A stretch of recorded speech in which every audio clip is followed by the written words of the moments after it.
Hi అండి, మంచి hair oil secret చెప్తానండి. దీనికి ముందుగా నేను 1/2 లీటరు కోకోనట్ ఆయిల్ తీసుకున్నాను. ఎప్పుడు కానీ హెయిర్ ఆయిల్ చేసేటప్పుడు దాన్ని ఎట్లా నిల్వ చేసుకుంటాం కదా, 3 మంత్స్ కానీ 2 మంత్స్ కానీ నిల్వ చేసుకుంటాం కదా. అలాంటప్పుడు పాత్రలు ఇత్తడి కానీ ఐరన్ కానీ వాడాలి. అల్యూమినియం వాడద్దు, అస్సలు వాడద్దు.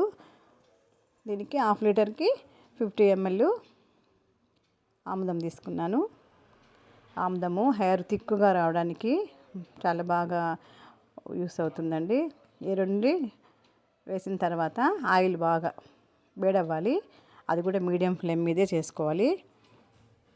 చల్లగా ఉన్నప్పుడు ఇవన్నీ మనం వేసుకోకూడదు. బాగా కొంచెం ఈ విధంగా వేడైన తర్వాత తగినంత మెంతులు, 1/2 లీటర్కి ఇవి సరిపోతుందండి క్వాంటిటీ. మరీ ఎక్కువగా వేసేసుకున్నాం అనుకోండి, మందారం పూలు కానీ మెంతులు కానీ ఆయిల్ అబ్జర్వ్ అయిపోయి ఆయిల్ మనకు ఎక్కువ రాదు. ఈ క్వాంటిటీకి తగ్గట్టు వేసుకుంటే మనకు ఆయిల్ కూడా బాగా వస్తుంది. 1 కప్పు ఆనియన్, 1 కప్పు వెల్లుల్లి ఘాటుకి అస్సలు పేన్లు కానీ ఈర్లు కానీ ఏం రావండి. నీట్గా డాండ్రఫ్ అనేసి దగ్గరికి కూడా రాదు. కలోంజీ సీడ్స్, ఇది హెయిర్ బ్లాక్గా రావడానికి చాలా పనిచేస్తుంది. ఈ క్యాప్సూల్స్ ఒక 5-6 వేసుకోండి. కరివేపాకు, వేపాకు, చేదు కదండి వేపాకు, ఇవన్నీ అవిసె గింజలు కొంచెమే, ఎక్కువ వేసుకోవద్దు. అట్లని రోస్మెరీ లీవ్స్.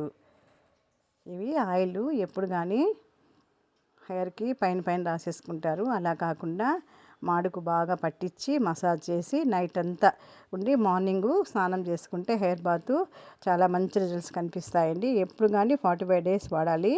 ఏ రిజల్ట్స్కైనా కూడా చాలా మంచి ఆయిల్ అండి. ఇవి ఈ విధంగా ట్రై చేసి చూడండి, చాలా మంచి రిజల్ట్స్ కూడా కనిపిస్తాయి. హెయిర్ ఫాల్ కానీ మంచి బెనిఫిట్ అండి ఇది. హెయిర్ థిక్గా రావడానికి, హెయిర్ బ్లాక్ కావడానికి ఈ విధంగా వచ్చిన తర్వాత స్టవ్ ఆపేసి 2 days అలాగే పెట్టేసి వడగట్టేసి బాటిల్లో స్టోరేజ్ చేసుకోవాలి.